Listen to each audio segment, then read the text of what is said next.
I now call upon First Sergeant Paul Bosher to lead us in the Pledge of Allegiance. And please remain standing for those of you who wish to bow their head in prayer for our legislative prayer. Pledge allegiance To the flag of the United States of America, and to the republic for which it stands, one nation, under God, indivisible, with liberty and justice for all.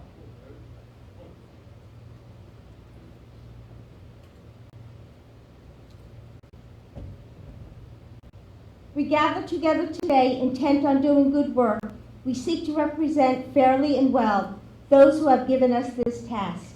May our efforts be blessed with insight, guided by understanding and wisdom. We seek to serve with respect for all. May our personal faiths give us strength to act honestly and well in all matters before us.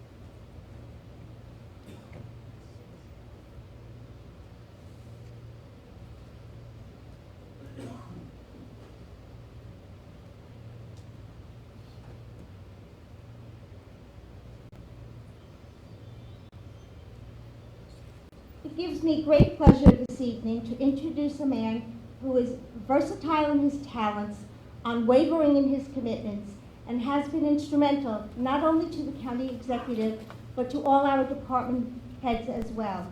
To say he's an asset to the administration, our county, and its residents is truly an understatement. Without further ado, I would like to introduce our Deputy County Executive, Mr. Bruce Walker.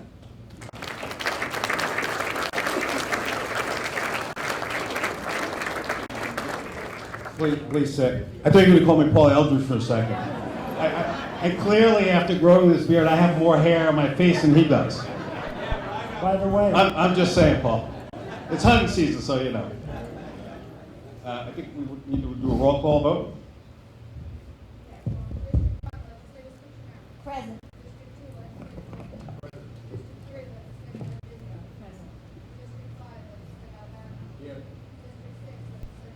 present. Present. Present. Here, but let the record reflect that was not a standing ovation, Mr. Deputy Kennedy. You had to. I would never expect it with some of the people in this room.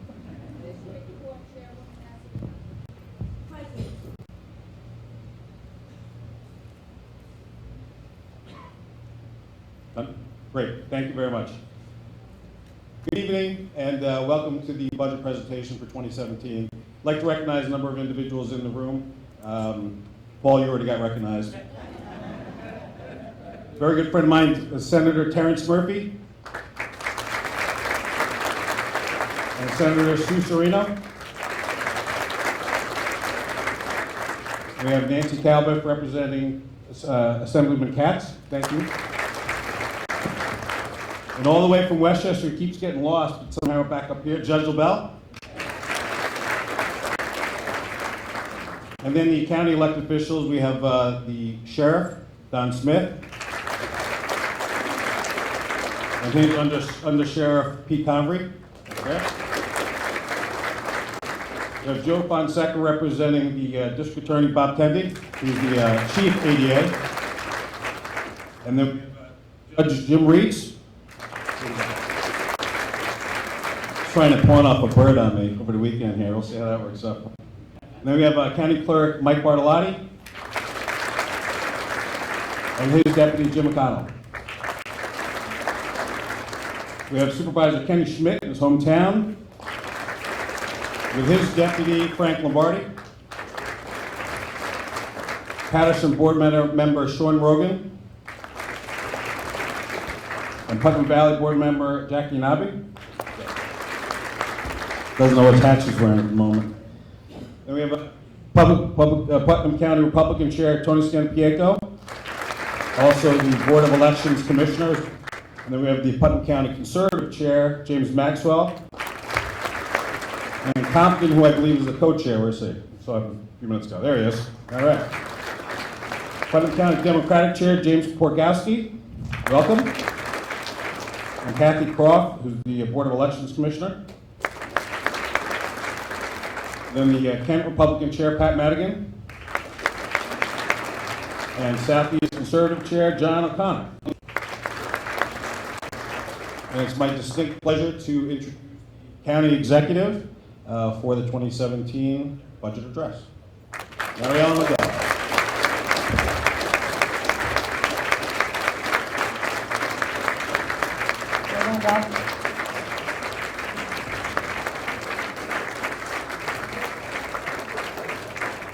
Good evening, everyone. Oh, good, we're working. Okay, Tom, that's a good start. So welcome, everyone, to the presentation for the 2017 Putnam County budget. It's not about perfect, it's about effort. And when you bring that every single day, that's where transformation happens, and that's how change occurs. Before we begin tonight's presentation, I think it's really important that we set the record straight and take a look at some of the misinformation that's been put out there about county fiscal policies. We're going to tell you about facts, and facts are truth. It's important that this budget be analyzed and debated, but use factual information. Don't use opinions, use the facts. We are all entitled to our own opinions, we say often on the third floor, but you're not entitled to your own facts. So here's a misleading opinion number one that I want to get out of the way. County bonding is out of control. In fact, including the investments of this property right here where we are, in County Golf Course, and the Tilly Foster Farm and Educational Institute, the total Putnam County long-term debt, outstanding debt, has decreased 15% from $88.3 million in 2007 to $76.5 million for 2016. And in fact, during this administration alone, we saw a decrease of 13%. Fact, Moody's Investor Service Inc., an independent bond rating agency, has cited Putnam County's low debt burden as a credit strength in its June 22, 2016 credit report of Putnam County. O'Connor and Davies, the county independent auditors that are retained by the legislature, were directly asked at the Audit and Administration Committee meeting held on August 29, 2016, if the county bonding was responsible, and they replied, yes. In fact, Putnam County continues its tradition of solid financial operations. For the 5th year in a row, this administration, along with the county legislature, allowed Putnam County to continue its strong bond rating, with Moody's granting Putnam County a superior rating of AA2. Why is that important? Well, it enables us to borrow money at a lower rate.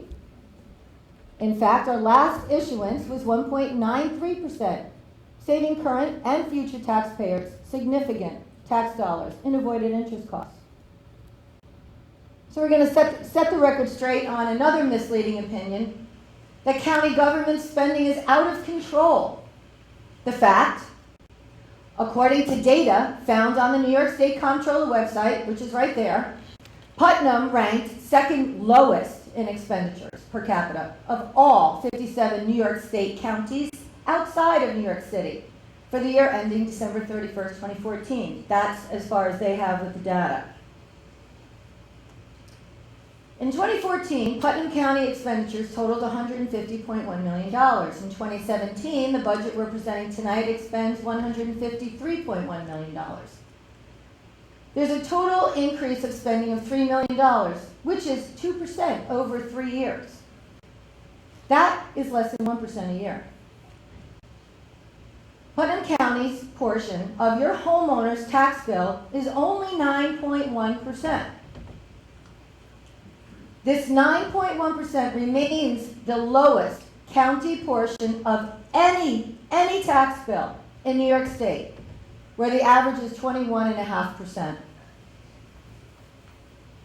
Misleading opinion number 3, the alleged Tilly Foster debacle. That property was purchased in 2002 for $3.9 million for the purpose of preserving open space. Shortly thereafter, then Deputy County Executive, now Sheriff Don Smith, chaired a committee that developed Vision 2010 for Putnam County, which included the Tilly Foster Farm. And since that time, the property has not been accessible to the public for a variety of reasons, including the fact that the facilities were not usable due to safety concerns, or lack of accessibility for persons with disabilities, or a failing septic system, and a lack of an adequate water supply. Since 2002 and up until 2014, the county spent over $1 million putting Band-Aids on the property and facilities without really ever fixing them. In fact, our administration and the legislature, upon taking control of the property in 2014, and after holding numerous public meetings and workshops, decided to make the investments necessary to make the property usable and accessible to the public. And coincidentally, these investments are consistent with the Vision 2010 plan that was developed back in 2002. And accordingly, the legislature and our administration allocated $2.4 million to facilitate the revitalization of this property. A significant portion of this investment was used to address various code compliance items, very important code compliance, fire protection, DEP, Department of Health, energy codes, and ADA compliance. Similarly, a significant portion was used, $780,000, to establish the necessary utilities to enable the use of the facility, a septic system, a power supply, a water supply, and site work. And the remainder of the investment, $1 million, was for hard assets, a commercial teaching kitchen, the steel, the concrete, the lumber, the labor, the unions and local trades, the HVAC, the plumbing, the electric, and the alarm system. Despite assertions to the contrary, our choosing to use the design-build method of construction versus hiring an engineer and architect to design everything before we began saved the county taxpayer, we guesstimate, and it's a low figure, $500,000. And as a result, we were able to make that investment into the bricks and mortar we witnessed when we kicked off our new partnership with the Putnam Westchester BOCES. BOCES here tonight? There you are, Catherine and team, thank you. So we're committed to ensure that Tilly Foster remains accessible to the people of Putnam County for educational and recreational opportunities. The contract with BOCES was to deliver programs. It was never proposed or intended to be the sole revenue stream that would pay off the debt of Tilly Foster. In fact, the money is used to sustain this program in hopes of supporting other programs for our residents and our children. The 199-acre Tilly Foster Farm and Educational Institute took the next step in its heritage by becoming the county's first public institute for career education. And continuing our tradition of creating partnerships, we work closely with Putnam Northern Westchester BOCES to bring the first of many programs. The BOCES Culinary Arts Program is the first that we bring to this facility. We expect to expand our services and educational opportunities in the areas of environmental science and veterinary science, early intervention and pre-K, adult continuing education. And we want to work with Cornell Cooperative to bring organic farming practices to Tilly Foster. All this we'll do while maintaining our farming and agricultural heritage. So we're going to set the record straight on number 3, Butterfield. So is Butterfield a backroom deal? I don't think so. It's been 10 years, right, Barb? 10 years. Couldn't have covered it in more newspapers, more media, 10 years. So let's get this on the record straight. The county was never paying 50% of the property tax for the entire Butterfield campus. The fact is, the original lease agreement always referred to our portion to include only the space that we were occupying, which is 52% of the Leahy Pavilion.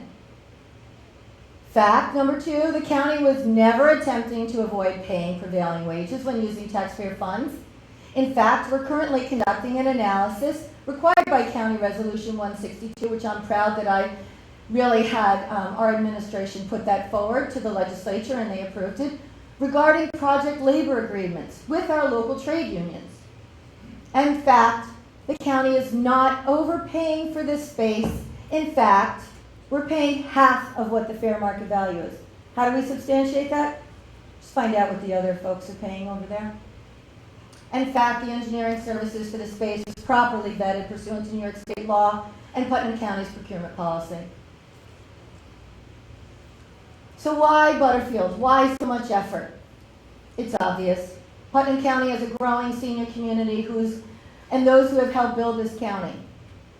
In the past, the county has expended $11 million for 3 senior centers, the closest to Phillipstown being Putnam Valley, and designed one for the town of Kent that was never built at a cost of $1 million. We recognize that our seniors in the western part of the county were underserved, and the administration and the legislature have addressed it. Phillipstown has the highest percentage of seniors of its overall population, 23%. Senior population in Phillipstown is predicted to nearly double over the next 10 years. But let's stay focused on what the mission at hand really was all about. The Phillipstown Senior Friendship Center will provide the following programs and fulfill the mission of the Office of Senior Resources by providing nutrition programs, wellness, exercise classes, socialization, referral assistance, and adult education. And so I say again, we're all entitled to our own opinions, but we're not entitled to our own facts in good government. Our Putnam County Golf Course. Premier golf, premier event destination, and a solid financial investment.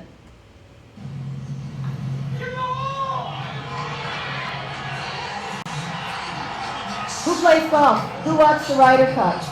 Who watched the Ryder Cup? One of the greatest sports moments in our country's history. And just like that, Pat Reed, hole in that hole, we're on target to exceed the 2016 revenue projections. And this year, renovations were done to the car paths and the bunkers. The ladies' room on the upper level underwent a very much needed remodeling. And in 2017, $100,000 of improvements will be paid for by revenue generated from our operations. We're going to renovate the downstairs ladies' locker room to accommodate our large gatherings and to meet ADA requirements. We're going to do a much-needed repair on our roof. And we're going to replace the 20-year-plus old air conditioning system. Star Stable has been added at the furthest spot from our clubhouse to provide a strategic location for our automated external defibrillator. Why? Well, I'm just going to stop here for a second and describe to everyone who didn't see this, that in July of 2015, a gentleman and his foursome were on hole 16 when the gentleman suffered a severe cardiac arrest. And only by the grace of God and technology and a really well-trained staff, and we are very well equipped here, we were able to save that man's life. He's standing in the center right there with those individuals who helped him out. So when we saw that situation, hole 16 is right here. He was very lucky. We were very lucky. In looking at the course, we decided that if we could take the furthest point of the golf course, where would it be? Where would be the best place to stage another device? So we chose an area that actually worked out very well because we could put in ADA-compliant bathrooms, which we'll speak to, and they're Board of Health approved, and we could add a dedicated snack area to raise revenue. Our vision is to provide always a transparent, effective, and honest local government dedicated to meeting the needs of our citizens. And our focus for the budget has always been to develop a fiscally responsible budget that provides for the health, safety, and quality of life for our residents and not exceed the tax cap, which is 1% this year. So here we go with the tax cap.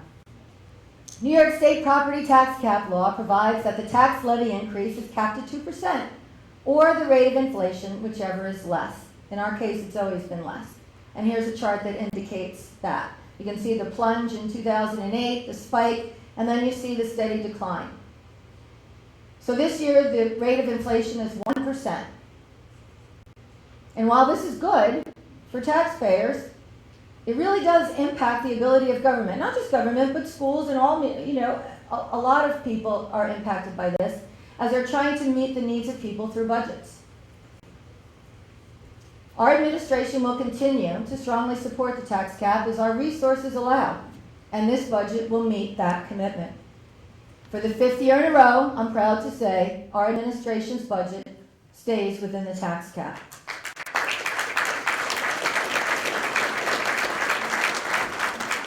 Efforts and courage are not enough without purpose and direction. John Kennedy. So here's a summary of our proposed budget. For the 17 budget, $153.1 million.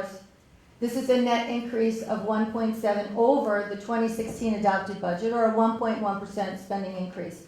And it includes a $1.2 million increase in employee and retiree health insurance costs, $1 million increase due to step and longevity increases, and we're putting money aside for pending contract negotiations. It also represents a $730,000 decrease in the New York State pension expense due to amortization pay down, which we'll dive into later, further down. So the use of the general fund surplus. We started 2015 with $12.4 million. We're asking that we take $3.6 million, which is $500,000 less than last year, to go towards the 17 operating expenses. We're going to add back the surplus for the sales tax, which are anticipated, but we feel confident about them. And we also are going to add back 2.4 in anticipated expense savings, which is really all about how we underrun our budget, which is really the result of our sound fiscal management practices, thanks to the legislature, and really our department heads, but most importantly our employees. This is the year we're going to take the final payoff for the pension debt. This 2.4 will pay off that $8.5 million pension debt that was incurred in 12 and 13. And we're going to do this so that we can secure the future of retirees, their pension after what happened in the stock market plunge of 2008.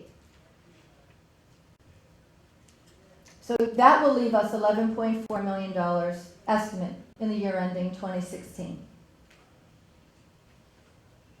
I just want to take everybody back through this pension amortization history so everybody has a clear understanding of what happened. The administration took office 11/11/11. In 12, we were handed a $4 million bill. That was to say that that was our share to bring the pension in New York State back up to the levels that were needed to sustain it. 13, we were handed a $4.5 million bill. In 14, we made a $352,000 payment. In 15, we realized it was important to get aggressive and to get rid of this pension bill. So we added $1.5 million to the budget that year to pay it down. Last year's budget, we made a commitment. We said we're going to drop 3.7 into it to leave 2.9, and that we were hopeful that we were going to pay it off this year, and we are. So some may ask, why is this so important? Well, for the obvious reason that we want to make sure that we're responsible, make sure that our retiree pension fund is sustainable. But from a business perspective, because it saves us $773,000 worth of interest. It's like your credit card. So we're done. But don't tell anybody, because as soon as they find out, God only knows what they're going to send our way. So here's our budget expenses for 2017 as we're going to lay out for you. Before we even do anything, we have $106.6 million in mandated programs. That's 70% of our budget, folks. And we're going to focus on mandates a little bit here. Try to balance a budget when you're 106.6 in debt before you even start. Mandated costs are consuming 70% of the total budget and 100% of our tax levy. Here are the top 14 of more than 200 mandates that we manage in every single day in some way, shape, or form. Let's highlight Medicaid. Medicaid remains the single largest line item in the Putnam County budget. Now this year we saw the number double from 6,000 to 11,000. Oh my God, what could possibly have driven that? Guess what? The Affordable Health Care Act, expanded Medicaid coverage. So for our $9.5 million, which represents our county's local share, you factor in New York State share and you factor in the federal funding share, and the total cost to provide Medicaid for the Medicaid recipients ends up costing the taxpayers $118.8 million. There are more than 200 mandated costs in this county, and we like a lot of them. We would just like some kind of say on how we're going to run them and how much are we going to have to fund them.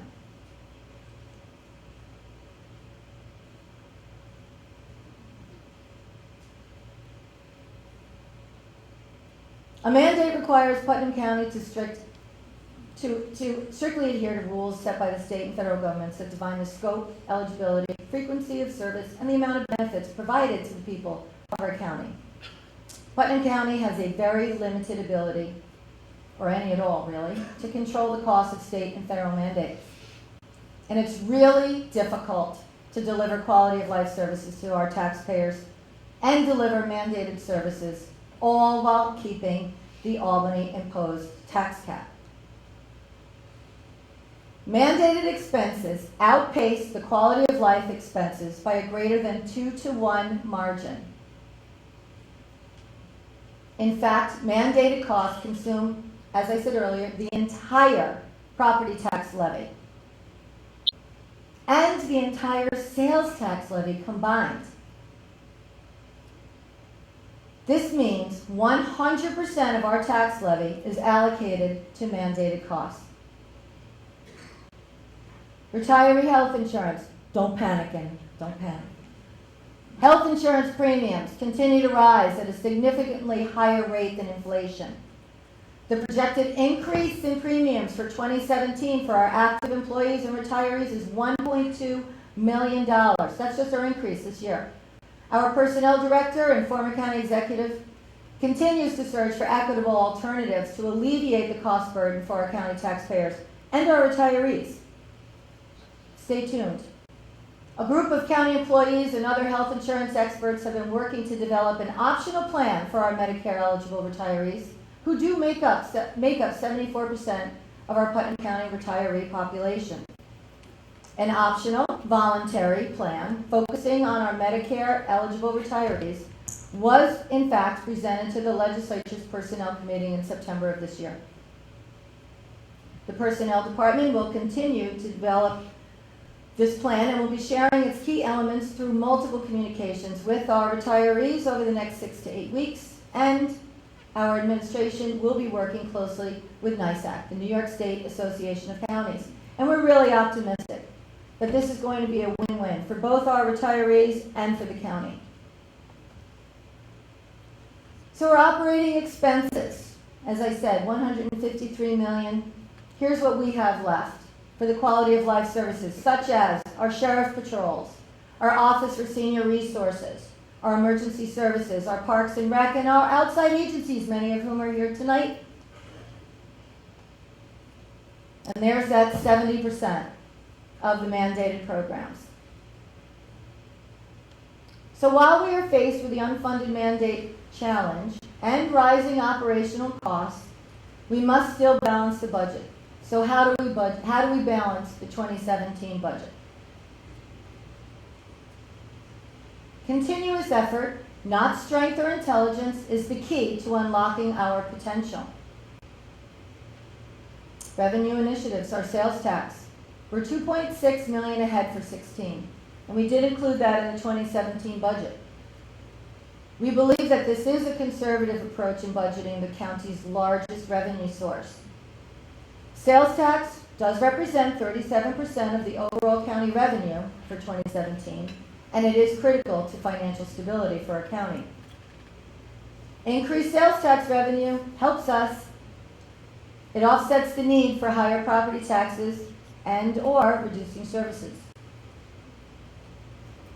The county's 1% sales tax rate extension expires November 30th of 2017. We call it sunsetting.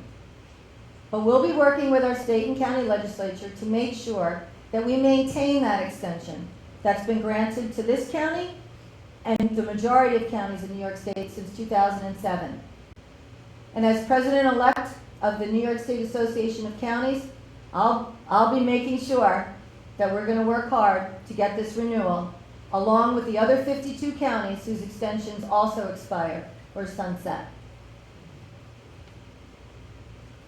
New York State Associations of Counties is a wonderful advocate for all of us, not only in Putnam County, but in all of New York State. And Steve Aquario wrote a lovely message to us and to me, and I want to thank Steve and NISAC for all that they do. Tourism. Is tourism important to Putnam County? Well, the facts are here. Each year, the New York State Commission commissions Tourism Economics, an Oxford economics company, to conduct a report titled The Economic Impact of Tourism in New York. What else would they title? This report is used by the governor's office and travel promotional agencies across New York State. And it breaks down the impacts of tourism by region and county and shows the positive impact of tourism on local economies. So in Putnam, here are our stats. We show an increase in traveler spending, we show an increase in state taxes that are generated, and we show an increase in local taxes that are generated. Just last weekend, the Fireball Run made a stop right here in Putnam County. The contestants, or as they're called, the Fireballers, traveled across the United States raising awareness for charities, like the Pajama Program of Putnam County and the Child Rescue Network. The Putnam segment of the race was kicked off in Mahopac. And our tourism department partnered with the Putnam County Chamber of Commerce and the Greater Mahopac Carmel Chamber of Commerce to organize this weekend's event.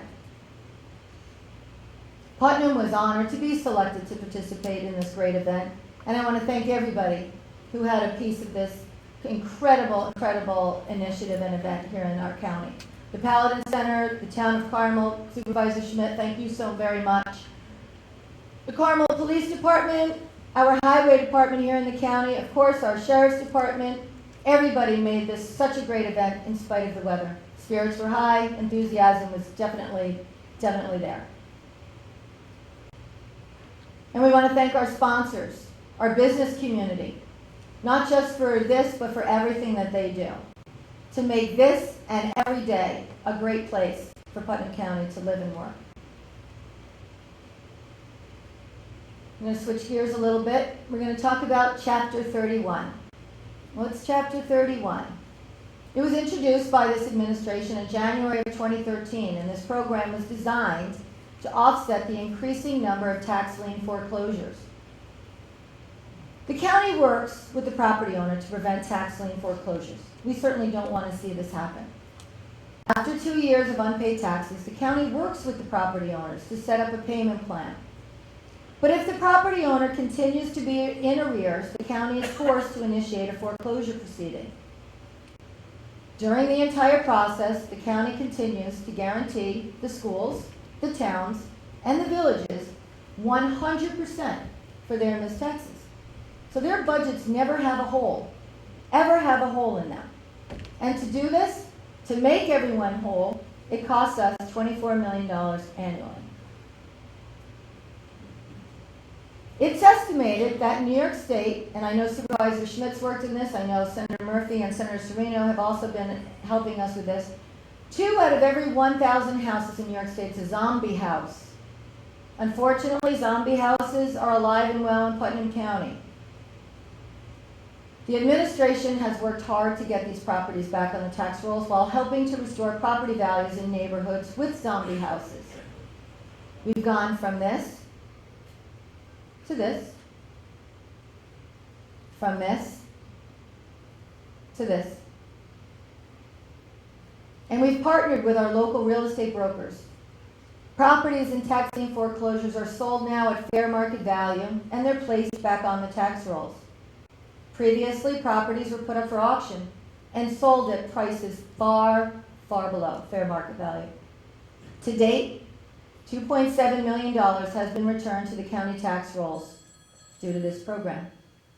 And we'd like to thank our partners, Keller Williams, Brianti Realty Group, World Homes, J. Phillip, and Guardian Real Estate for working with us on this program. Grants, another revenue initiative. They allow the county to expand, enhance, create new programs with minimal impact to the budget. Applying for a grant provides the opportunity to work with other municipalities, identifying areas of collaboration and efficiencies. All of our county departments are focused on reviewing and securing grants on the local, state, and federal, and the private level. Some examples: our Sheriff's Department, our Planning Department, our Clerk's Office, our Bureau of Emergency Services, working every single day to make the most of grant opportunities. And here's some of our accomplishments. Right off the bat, we've applied for and are managing and have been awarded for $30 million in the CFA process, the consolidated funding. That comes out of our Planning Department. Also out of our Planning Department, $22.7 million for the trailways, also known as the bike paths. Big for tourism, big for economic growth here. Again, from the Planning Department, $500,000 for the Carmel Friendship Center remodel. Thank you, Senator Murphy. $250,000 for the Butterfield Senior Center from Assemblywoman Sandy Galiff. Thank you, Assemblywoman. Also, our Sheriff's Department, looking for Homeland Security money, has secured $206,000. Our Bureau of Emergency Services, also for Homeland Security, $175,000. We have a PSAP grant from the Bureau for $125,000. Another Homeland Security for training, another $100,000. And thank you, Senator Serino, for your $100,000 contribution towards the Butterfield Senior Center. We have many, and Sheriff and Senator Chuck Schumer for his HIDTA, High Intensity Drug Traffic Area Grant, for $75,000. That's just some of them. There's many more, and when we added them all up, we couldn't believe it, but there's $54 million worth of grant applications or have been awarded and we're managing in our pipeline. Another revenue initiative comes from our Sheriff's Office. It's the board-ins, the jail board-ins. By continuing to board prisoners for other jurisdictions, the jail provides a revenue stream to offset our normal operating expenses.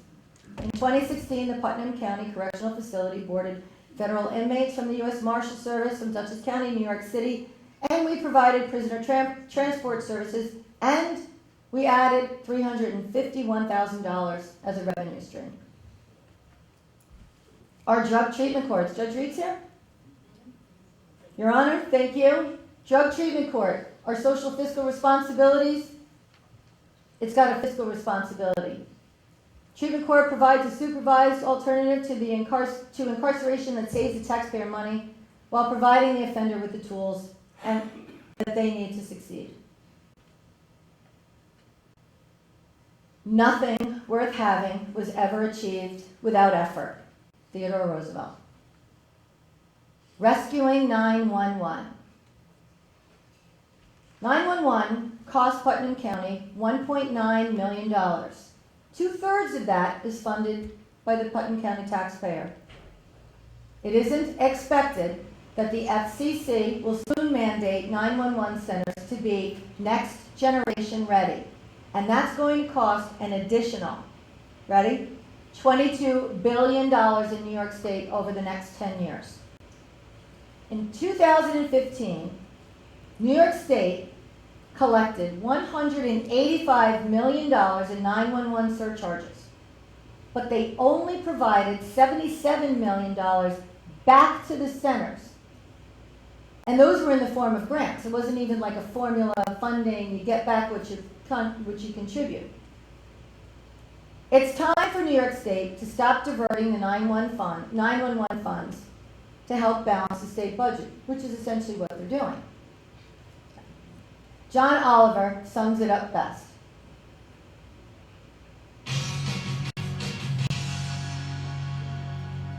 So look, we have an antiquated, disjointed system populated by workers who are understandably sick of listening to people's butts. And what makes this even more frustrating is that almost everyone's phone bill has a line like this on it, which you might assume goes directly to fund 911 centres. But the FCC's fee report showed that since 2008, at least 20 states have diverted those dollars elsewhere, which is probably why, depending on where you live, 911 may be a joke in your town. The point is, we are routinely raiding 911 to pay for other things. New York State, which has seen multiple breakdowns in its 911 systems, took in over $185 million in fees in 2014, but then diverted $77 million into the state's general fund, where it could be spent on pretty much anything. And yet, when the governor was asked about this, he blew it off. Is that something in the budget process that you will take a look at? Is it right for us to divert this money? It is not an issue that has come up, and I haven't heard any local legislator raise it, but if it comes up, we'll look into it. Okay, A, it just f***ing came up. B, legislators have raised the issue repeatedly since you've been in office. And C, not diverting money away from 911 is one of those things you shouldn't have to be told not to do. Like siphoning gas out of a fire truck to put in your dirt bike. Oh, no one's told me this is wrong, so if you'll excuse me, I'm going to spin some donuts in that Arby's parking lot. But this blasé attitude is indicative of the fact that until we're explicitly confronted with the challenges facing 911, it seems we're not going to do anything about them. And maybe the problem is that we are taught from a young age to take 911 for granted. So perhaps it's time for that to change. So true. Our countywide radio system, keeping our first responders connected, is a priority. Our sheriff's office, our local PDs, volunteer fire departments, and volunteer ambulance corps, they rely on us. Advanced life support. In 2016, Putnam County 911 dispatched 7,542 EMS responses, most of which required an ALS dispatch in addition to the volunteer fire EMS agency. The Bureau of Emergency Services has finalized and negotiated a new contract with MSTAR to provide ALS. So we've talked about our expenses, most of which are mandated, and we've talked about our revenues. So what's the fiscal impact? What's the bottom line here to our taxpayers? Well, the average homeowner with our proposed budget, who's assessed at $260,000, will pay an increase of $10, or an average of $1,018 in county property tax for 2017. Alexander Hamilton on the $10 bill. Satisfaction lies in the effort, not in the attainment. Full effort is full victory. Mahatma Gandhi. Our Sheriff's Department. Enhanced policing and homeland security initiatives. Enhanced narcotics enforcement in partnership with the DEA, the federal and state agency. Enhanced support of our local police departments, patrolling a sector now in the town of Carmel, in addition to providing that 24/7, 365 general support. Marine patrols for Lake Mahopac, working closely with the New York State Police to provide enhanced trooper presence and support throughout Putnam County. Partnership with Western Connecticut law enforcement in communication, coordination, and sharing information on the war on drugs and homeland security issues. Participation in Operation Safeguard to fight the war on terror. Enhanced participation in the Joint Terrorism Task Force and increased cooperation with the FBI, state, and federal partners. We've stepped up bike patrols on our county's beautiful and pristine bike paths. We're providing more canine support to our local police agency partners. We've stepped up commercial vehicle enforcement to keep our residents safe and protect our infrastructure. And we've placed an increase, an emphasis on crisis intervention training. Putnam County Sheriff's Department, as well as our Social Services Department, have partnered to provide enhanced crisis intervention training to many of our stakeholders who deal with the mental health issues of our population every single day. And we partner together always with Arms Acres, with the National Council on Alcoholism, Healthy Minds for Healthy New York, NAMI, Putnam Hospital Center United Way, People Inc., United Cerebral Palsy, PARC, everybody, we're partners. Putnam Northern Westchester Women's Resource Center. So we believe tonight that the 2017 budget that was put forth by this administration is a fair balance between our fiscal and social responsibilities. We look forward to working with the legislature in its budget deliberation process to stay at the tax cap. And I want to thank all the outside agencies who provide such a valuable service to our community, many of which are here tonight.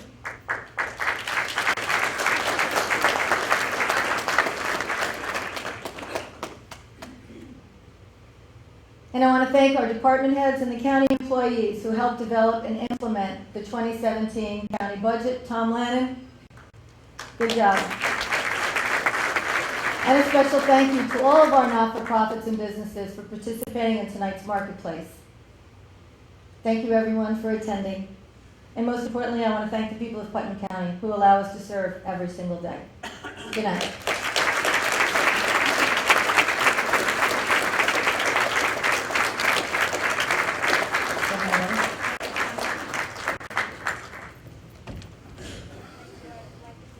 Now make a motion to adjourn the meeting. Second. All in favor? Everyone's invited downstairs to the grill room and tavern for some light refreshments.